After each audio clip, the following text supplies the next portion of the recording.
हजरत Umar bin Khattab रज़ियल्लाहु ताला अन्हु से रिवायत है कि रसूलुल्लाह सल्लल्लाहु अलैहि वसल्लम ने इरशाद फरमाया, अगर तुम अल्लाह ताला पर इस तरह तवक्कुल करने लगो जैसे कि तवक्कुल का हक है, तो तुम्हें इस तरह रोजी दी जाए जिस तरह परिंदे को रोजी दी जाती है। वह सुबह खाली पेट निकलते हैं और शाम भरे पेट वापस आते हैं। सुभान अल्लाह। हजरत जाबिर बिन अब्दुल्लाह रज़ियल्लाहु ताला अन्हु से रिवायत है कि वह रसूलुल्लाह सल्लल्लाहु अलैहि वसल्लम के साथ उस गजवा में शरीक थे जो नज़्द की तरफ हुआ था। जब रसूलुल्लाह सल्लल्लाहु अलैहि वसल्लम गजवा से वापस हुए तो यह भी आपके साथ वापस हुए। वापसी में यह वाक़िया पेश आया कि सहाबा किराम रज़ियल्लाहु ताला अन्हु दोपहर के वक्त एक ऐसे जंगल में पहुँचे जहाँ कीकर के दरख्त थे। रसूलुल्लाह सल्लल्लाहु अलैहि वसल्लम वहाँ आराम करने के लिए ठहर गए। सहाबा दरख्तों की साए की तलाश में इधर उधर फैल गए। रसूलुल्लाह सल्लल्लाहु अलैहि वसल्लम ने भी कीकर के दरख्त के नीचे आराम फरमाने के लिए क़याम किया और दरख्त पर अपनी तलवार लटका दी और हम भी थोड़ी देर के लिए दरख्तों के साए में सो गए। अचानक हमने सुना कि रसूलुल्लाह सल्लल्लाहु अलैहि वसल्लम हमें आवाज़ दे रहे हैं। जब हम वहाँ पहुँचे तो आपके पास एक देहाती काफिर मौजूद था। आप सल्लल्लाहु अलैहि वसल्लम ने फरमाया, मैं सो रहा था, इसने मेरी तलवार मुझ पर सौत ली। फिर मेरी आँख खुल गई तो मैंने देखा कि मेरी नंगी तलवार उसके हाथ में है। उसने मुझसे कहा, तुझको मुझसे कौन बचाएगा? मैंने 3 मरतबा कहा, अल्लाह। आप सल्लल्लाहु अलैहि वसल्लम ने उस देहाती को कोई सजा न दी और उठकर बैठ गए।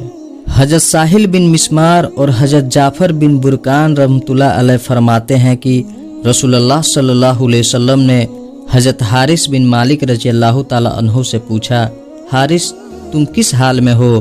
उन्होंने अर्ज किया, अल्लाह के फजल से मैं ईमान की हालत में हूँ। आपने दरियाफ्त फरमाया, क्या सच्चे मोमिन हो? उन्होंने अर्ज किया, सच्चा मोमिन हूँ। आपने फरमाया, सोच कर कहो, हर चीज़ की एक हकीकत होती है, तुम्हारी ईमान की क्या हकीकत है? यानी तुमने किस बात की वजह से यह तय कर लिया कि मैं सच्चा मोमिन हूँ? अर्ज किया, मेरी बात की हकीकत यह है कि मैं अपना दिल दुनिया से हटा लिया है। रात को जगता हूँ, दिन को प्यासा रहता हूँ यानी रोज़ा रखता हूँ, और जिस वक्त मेरे रब का अर्श लाया जाएगा उस मंजर को गोया मैं देख रहा हूँ। जन्नत वालों की आपस की मुलाकातों का मंजर मेरी आंखों के सामने रहता है और गोया कि मैं अपने कानों से दोजखियों की चीख व पुकार को सुन रहा हूँ। यानी जन्नत और दोजख का तस्वूर हर वक्त रहता है। आप सल्लल्लाहु अलैहि वसल्लम ने उनकी इस गुफ्तगू को सुनकर इरशाद फरमाया, हारिस ऐसे मोमिन हैं जिनका दिल ईमान के नूर से रोशन हो चुका है। सुभान अल्लाह। हजरत माइज रज़ियल्लाहु ताला अन्हु से रिवायत है कि रसूलुल्लाह सल्लल्लाहु अलैहि वसल्लम से दरियाफ्त किया गया कि अमाल में से कौन सा अमल सबसे अफजल है। आप सल्लल्लाहु अलैहि वसल्लम ने इरशाद फरमाया, अमाल में सबसे अफजल अमल अल्लाह ताला पर ईमान लाना है, जो अकेले है, फिर जिहाद करना, फिर मकबूल हज। इन अमाल और बाकी अमाल में फजीलत का इतना फ़र्क है जितना कि मशरिक व मगरिब के दरमियान फासले का फ़र्क है। हजरत अबू उमामा रज़ियल्लाहु ताला अन्हु फरमाते हैं कि रसूलुल्लाह सल्लल्लाहु अलैहि वसल्लम के सहाबा ने एक दिन आपके सामने दुनिया का जिक्र किया तो रसूलुल्लाह सल्लल्लाहु अलैहि वसल्लम ने इरशाद फरमाया, गौर से सुनो, ध्यान दो, यकीनन सादगी ईमान का हिस्सा है, यकीनन सादगी ईमान का हिस्सा है। फ़ायदा, इससे मुराद तकल्लुफ़ात और जेब व जीनत की चीज़ों को छोड़ना है।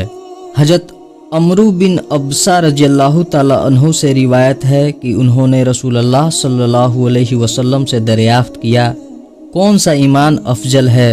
इरशाद फरमाया, वह ईमान जिसके साथ हिजरत हो। उन्होंने दरियाफ्त किया, हिजरत क्या है? दरियाफ्त फरमाया, हिजरत यह है कि तुम बुराई को छोड़ दो।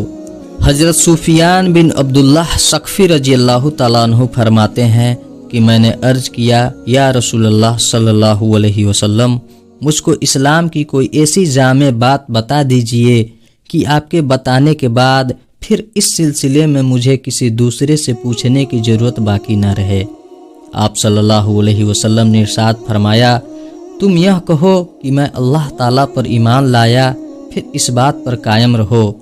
فائدہ، یعنی اول تو دل سے اللہ تعالیٰ کی ذات و صفتوں پر ایمان لاؤ، پھر اللہ تعالیٰ اور ان کے رسول صلی اللہ علیہ وسلم کے حکموں پر عمل کرو، اور یہ ایمان و عمل وقتی نہ ہو بلکہ پختگی کے ساتھ اس پر قائم رہو۔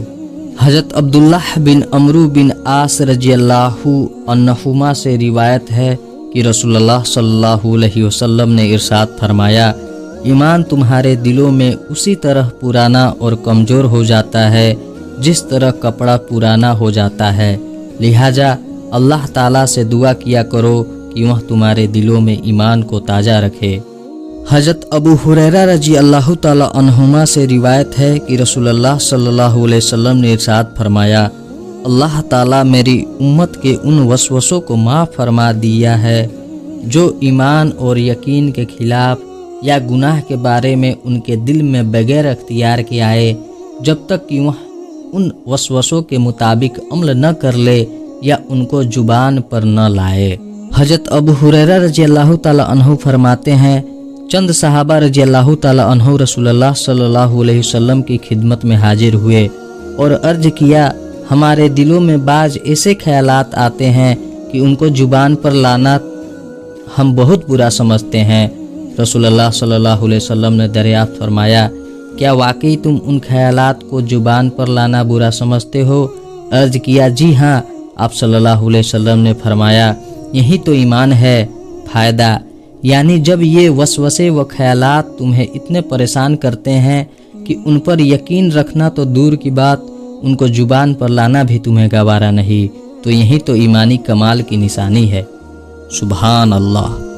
حضرت ابو ہریرہ رضی اللہ تعالی عنہ نبی کریم صلی اللہ علیہ وسلم کا ارشاد نقل فرماتے ہیں کہ لا الہ الا اللہ کی گواہی کثرت سے دیتے رہا کرو، اس سے پہلے کہ ایسا وقت آئے کہ تم اس کلمہ کو موت یا بیماری وغیرہ کی وجہ سے نہ کہہ سکو۔ حضرت عثمان رضی اللہ تعالی عنہ سے روایت ہے کہ رسول اللہ صلی اللہ علیہ وسلم نے ارشاد فرمایا، جس شخص کی موت اس حال میں آئے کہ وہ یقین کے ساتھ جانتا ہو کہ اللہ تعالیٰ کے سوا کوئی معبود نہیں، وہ جنت میں داخل ہوگا۔ حضرت عثمان بن عفان رضی اللہ تعالی عنہ سے روایت ہے کہ رسول اللہ صلی اللہ علیہ وسلم نے ارشاد فرمایا، جس کی موت اس حال میں آئے کہ وہ اس بات کا یقین کرتا ہو کہ اللہ تعالیٰ کا وجود حق ہے، وہ جنت میں جائے گا۔ حضرت علی رضی اللہ تعالی عنہ سے نبی کریم صلی اللہ علیہ وسلم کا ارشاد نقل کیا گیا ہے کہ اللہ تعالیٰ ارشاد فرماتے ہیں، میں ہی اللہ ہوں، میرے سوا کوئی معبود نہیں، جس نے میری توحید کا اقرار کیا وہ میرے قلعے میں داخل ہوا، اور جو میرے قلعے میں داخل ہوا وہ میری عذاب سے محفوظ ہے۔ حضرت مکحول رحمۃ اللہ علیہ فرماتے ہیں کہ ایک بوڑھا شخص جس کی دونوں بھویں اس کی آنکھوں پر آ پڑی تھی، اس نے عرض کیا، یا رسول اللہ صلی اللہ علیہ وسلم، ایک ایسے آدمی جس نے بہت بدعہدی بدکاری کی اور اپنی جائز ناجائز ہر خواہش پوری کی، اور اس کے گناہ اتنے زیادہ ہیں کہ اگر تمام زمین والوں میں تقسیم کر دیا جائے تو وہ سب کو ہلاک کر دے، تو کیا اس کے لیے توبہ کی گنجائش ہے؟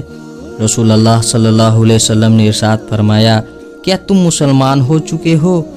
اس نے عرض کیا، جی ہاں، میں کلمہ شہادت اشہد اللہ الہ الا اللہ وحدہ لا شریک لہ وان محمدً عبدہ ورسولہ کا اقرار کرتا ہوں۔ رسول اللہ صلی اللہ علیہ وسلم نے ارشاد فرمایا، جب تک تم اس کلمہ کے اقرار پر رہو گے، اللہ تعالیٰ تمہاری تمام بدعہدیاں اور بدکاریاں معاف فرماتے رہیں گے، اور تمہاری برائیوں کو نیکیوں سے بدلتے رہیں گے۔ اس بوڑھے نے عرض کیا، اے اللہ کے رسول صلی اللہ علیہ وسلم، میری تمام بدکاریاں اور بدعہدیاں معاف۔ رسول اللہ صلی اللہ علیہ وسلم نے ارشاد فرمایا، ہاں، تمہاری تمام بدعہدیاں اور بدکاریاں معاف ہے۔